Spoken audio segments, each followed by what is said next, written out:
করবুক মহকুমার উত্তর একছড়ি ADC village এলাকায় সরকারি কক্ষ দখল করে বিজেপির দলীয় কার্যক্রম পরিচালনার অভিযোগ তুলে সরব হয়েছে তিপ্রামথা। সোমবার দুপুরে দলের পক্ষ থেকে একটি সাংবাদিক সম্মেলনের আয়োজন করা হয়। সেখানে তিপ্রামথার নেতৃবৃন্দ অভিযোগ করেন, ডেপ্পাছড়া বুদ্ধ মন্দির শক্তিকেন্দ্র সংলগ্ন একটি সরকারি কক্ষ দীর্ঘদিন ধরে বিজেপি দলের শক্তিকেন্দ্রের অফিস হিসেবে ব্যবহার করা হচ্ছে। তাদের দাবি, সরকারি সম্পত্তি জনগণের সম্পত্তি এবং কোনো রাজনৈতিক দলের দলীয় কার্যালয় হিসেবে তা ব্যবহার করা উচিত নয়। এই বিষয়টি প্রশাসনের নজরে আনতে করবুক মহকুমা আধিকারিকের কাছে একটি ডেপুটেশনও জমা দেওয়া হয়েছে। সাংবাদিক সম্মেলনে বক্তারা বলেন, আইন যদি সবার জন্য সমান হয় তাহলে সরকারি সম্পত্তি ব্যবহারের এই অভিযোগের ক্ষেত্রেও প্রশাসনের নিরপেক্ষ তদন্ত ও প্রয়োজনীয় ব্যবস্থা গ্রহণ করা উচিত। তিপ্রামথার নেতারা আরও অভিযোগ করেন, 2018 সালে ত্রিপুরায় বিজেপি সরকার ক্ষমতায় আসার পর সরকারি জমি বা সরকারি জায়গায় অবস্থিত সিপিআইএম ও কংগ্রেসের বিভিন্ন দলীয় অফিস সরিয়ে দেওয়া হয়েছিল। কিন্তু বর্তমানে একই ধরনের অভিযোগ বিজেপির বিরুদ্ধে উঠলেও প্রশাসনের পক্ষ থেকে কোনো পদক্ষেপ দেখা যাচ্ছে না বলে তারা দাবি করেন।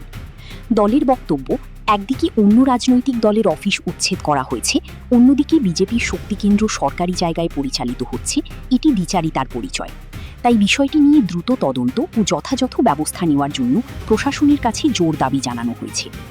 তিপ্রামথা জানিয়েছে, তারা গণতান্ত্রিক পদ্ধতিতেই তাদের প্রতিবাদ চালিয়ে যাবে। তবে প্রশাসন দ্রুত পদক্ষেপ না নিলে বৃহত্তর গণ আন্দোলনের পথেও হাঁটার ইঙ্গিত দিয়েছে দলটি।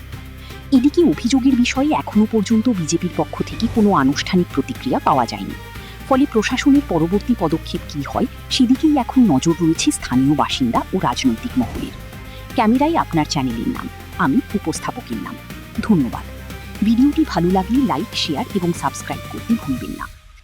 নমস্কার, আমরা ডেপ্পাছড়ি পঞ্চায়েতের আন্ডারে যে অফিসটা, এই অফিসটা এটা এখন আপাতত বিজেপির দখলে আছে। তারা এখানে পার্টি অফিস তারা বানিয়ে রাখছে। তো আমরা যতটুকু জানি যে সরকারি জায়গার মধ্যে কোনো পার্টি অফিস হয় না। তো আমরা দাবি যে এই যে বিজেপির অফিসটা এখান থেকে সরানো হোক অতি সত্ত্ব। এবং এটা আমরা অনেকদিন আগে এইচডিএম অফিসের মধ্যে একটা নোটিশও দিছি। তো এখান থেকে কোনো আমরা রেসপন্স পাইতেছি না। তো আমরা চাইছি যে আমরা বিজেপির লিডার যারা আছে তারা এখান থেকে পার্টি অফিসটা তাড়াতাড়ির মধ্যে এখান থেকে সরানো হোক। আর এই অফিসটা তারা অনেক দিন যাবৎ ইউজ করতেছে।